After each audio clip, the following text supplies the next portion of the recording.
Welcome to Gaia's Love, a podcast of brief messages to help humanity bridge the gap to the new earth. My name is Vivienne Gerard. It is my delight to be a scribe for consciousness today, sharing the wisdom that flows through from Source. Here we go.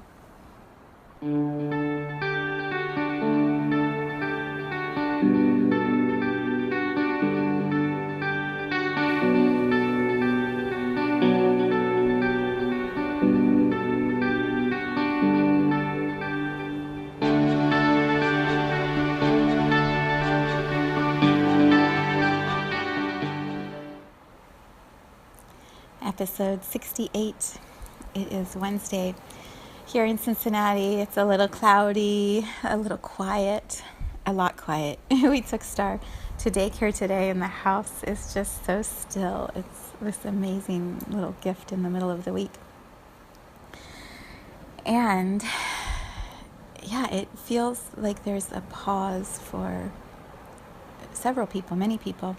I've heard from a couple already this morning, like, I wanted to just stay in bed and sleep all day. I didn't want to get out of bed.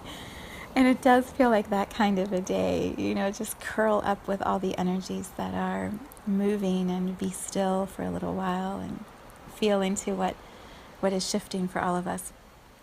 When I was meditating, trying to determine which direction to go for today's podcast, my mind was literally bouncing like this or that or this, all these different ideas, which makes me laugh because I was so worried I wouldn't have anything to share in this space. And apparently there's a lot to share. But the one I kept hearing over and over is Broken Open. And so I picked up one of my favorite books. It's called Broken Open. It's by Elizabeth Lesser, who is the founder and owner, CEO, leader, I'm not quite sure of her title, at the Omega Institute in New York. Her life's work has literally been to meet the greatest teachers on our planet and hang out with them and host workshops with them and learn from them. I mean, what a life. What a life she called in. It's just amazing. So her book, Broken Open, its subtitle is How Difficult Times Can Help Us Grow. I read it, my goodness, 5 years ago, and I have given many copies of this book as gifts. It is just an incredible collection of stories from her journey, and she's organized them in a way that you feel like you're sitting talking to one of your best friends and she's just sharing another beautiful nugget with you. It's absolutely beautiful. And I've had the book for a while, thinking I wanted to share something in this space, and it never felt quite right. And today it does. So I'm going to read to you 2 sections, the introduction, like the very first things that she says, the first few pages, and then the first story that she shares in chapter 1, or part 1. Part 1, the title is The Call of the Soul. And then she has a few stories that follow that theme. So sit back, relax, let me tell you the story of Elizabeth Lesser, or at least what she's sharing with us. Okay, so here's her introduction. Some years ago, I took a trip to the city of Jerusalem, where centuries are layered in stones, and streets are carved into the layers, twisting and turning in haphazard patterns that divide and connect neighborhoods, markets, mosques, temples, and churches. One morning in that broken city, I sat alone on a well-worn wall at the base of the Mount of Olives. The day was moving forward with the kind of determination that comes from people with places to go and things to do. Religious pilgrims pushed past each other into the gates of the holy city. Men and women made their way to work and market. Children ran past them to school. But I had nowhere to go. The group I was traveling with in Jerusalem had risen early for the day's planned itinerary. I'd stayed behind.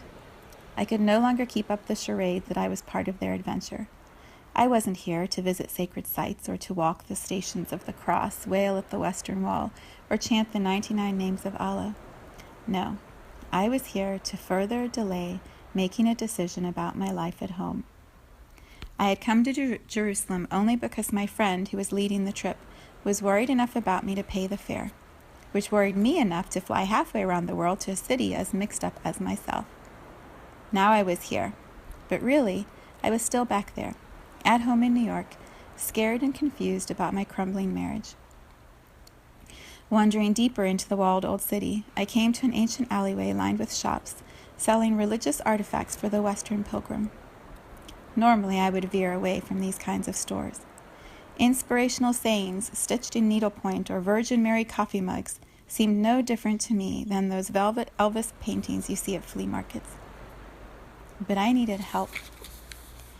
I needed inspiration, even from a coffee cup or an embroidered pillow or from Elvis himself. One narrow, dusky shop appealed to me, and I went in. On the floor was a patchwork of Persian rugs. On the walls hung small paintings, some of saints and prophets, others of mountains and flowers. Was this a gallery? A rug store? A gift shop? I couldn't tell. In the back of the long room, drinking tea at a low table, sat two Arab men dressed in white kaftans. One was a stooped and aged gentleman, and the other, his son perhaps, was a mysterious-looking character with gleaming eyes and long black hair, like the mane of a well-groomed horse. After a while, the son put down his tea and came forward to greet me. Fixing his gaze on me, as if trying to read the secrets of my heart, or the contents of my purse, he said in perfect English, "Come, you will like this picture." Taking my hand, he led me around piles of rugs to the back of the store, near where his father was sitting. The old man stood and shuffled over to meet me. He placed his right hand on his heart and bowed his head in the traditional Islamic greeting. "Look," he said, pointing at a small painting hanging on the wall. He touched my arm with the kindness of a grandfather. "See the rose?" he asked, turning me towards the picture. There, framed in dark wood, was the ethereal image of a rosebud, with shimmering pale petals holding one another in a tight embrace. Under the flower was an inscription that read, "And the time came when the risk to remain tight in a bud was more painful than the risk it took to blossom." Unexpected tears stung my eyes as I read the words. The two men hovered around me, more like bodyguards than salesmen. I turned away from them, hiding my face in the shadows. I was afraid that if the old man showed me one more ounce of mercy, I would break down in a stranger's store thousands of miles from home. "What is wrong?" the long-haired man asked. "Nothing is wrong," I said. "I'm fine." "No, something is wrong," the man said. "You are in pain." "What do you mean?" I asked, suspicious yet curious. Was he a con man trying to sell me the painting? Or was my heartache that palpable, my story so easily read? I felt exposed, as if the long-haired man was a spy of the soul who knew all about my marriage, my two little boys, and the crazy mess my husband and I had made of our life together. "What do you mean?" I asked again. I looked at the men. They stared back at me. We stood in silence, and then the long-haired man repeated, "You are in pain. Do you know why?" "No, why?" I asked, even though I certainly did know why. "Because you are afraid." "Afraid of what?" "Afraid of yourself," the man said, placing his hand on his chest and patting his heart. "You are afraid to feel your real feelings. You are afraid to want what you really want. What do you want?" "You mean the painting? You think I want the painting?" I asked, suddenly confused and desperate to get away from the smell of the rugs and the intensity of the man. "I don't want the painting," I said, making my way towards the door. The man followed me to the front of the shop. He stood directly in front of me, took my own hand, and put it over my heart. "I don't mean the painting," he said kindly. "I mean what the painting says. I mean that your heart is like the flower. Let it break open. What you want is waiting for you in your own heart. The time has come. May Allah bless you." Then he slipped back into the darkness. I pulled open the door, stepped out into the bright and bustling day, and wound my way through the circling streets to my hotel. Once in my room, although it was noon and 90 degrees, I ran a bath. As I rested in the tub, the words under the painting echoed through my mind. Somehow, the long-haired man had seen into me and named the source of my pain.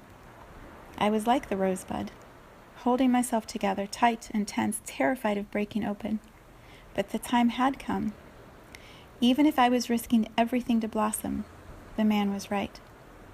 It was time for me to find out what I really wanted. Not what my husband wanted, not what I thought my children needed, not what my parents expected, not what society said was good or bad. It was time for me to step boldly into the fullness of life, with all of its dangers and all of its promises. Remaining tight in a bud had become a kind of death. The time had come to blossom.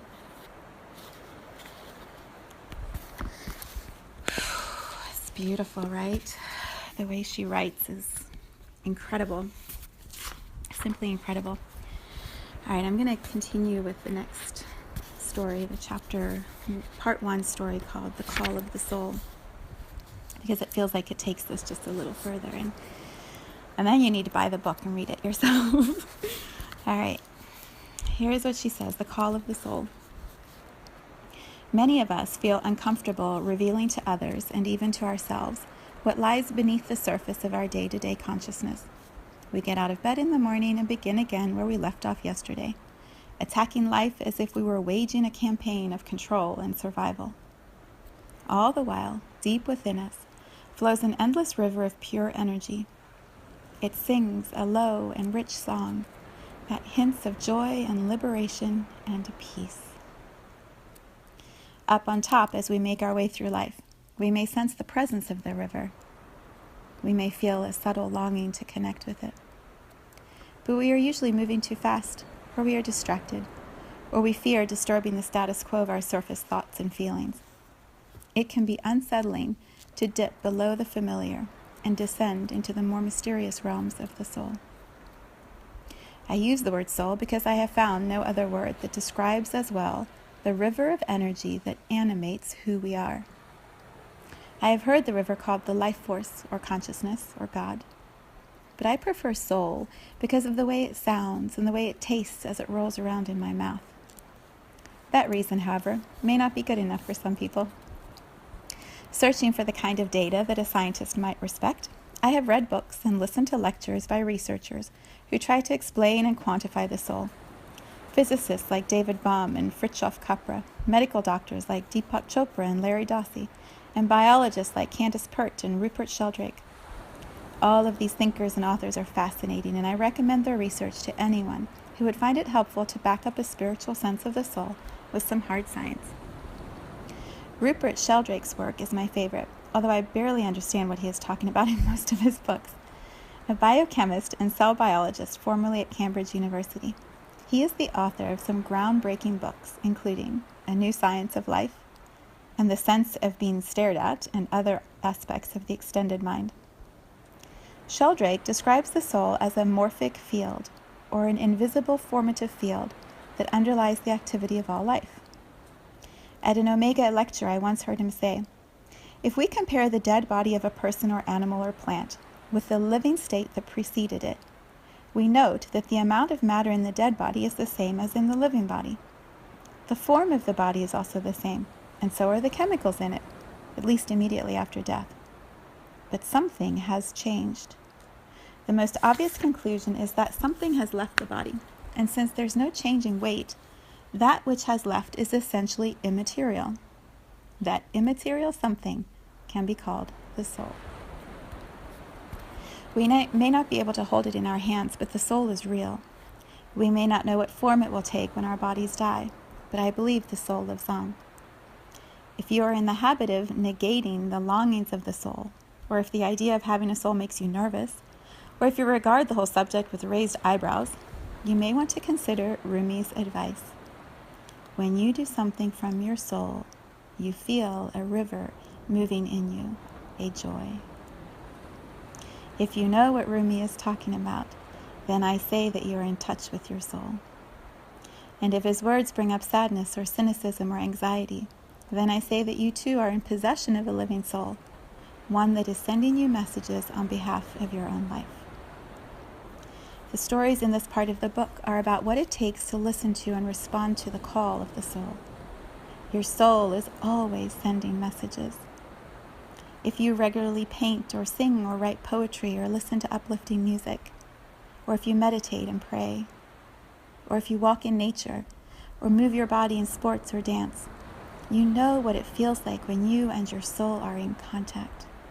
You feel a river moving in you, a joy. You can also feel that river flowing when you reach out and help someone in need, when you are in love, when you come through the fire of a difficult endeavor, or when you finally surrender to a painful situation, when you stop fighting the fear and heartache and you give over the reins to something greater.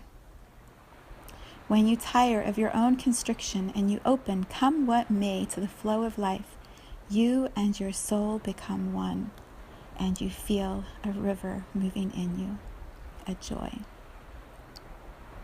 Yet so often we resist the pull of the river. We tune out the call of the soul. Perhaps we fear what the soul would have to say about choices we have made, habits we have formed, and decisions we are avoiding. Perhaps if we quieted down and asked the soul for direction, we would be moved to make a big change.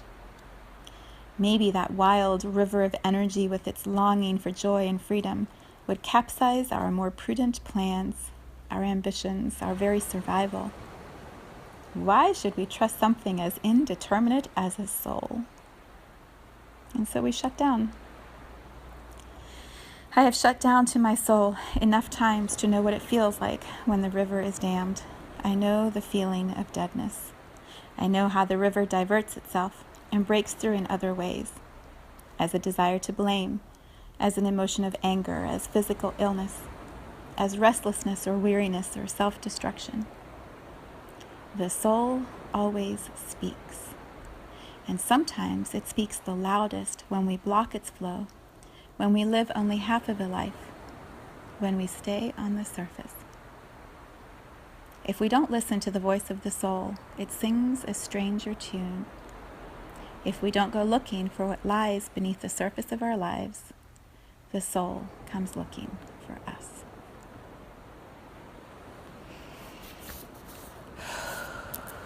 Thank you, Elizabeth Lesser, for those incredible words.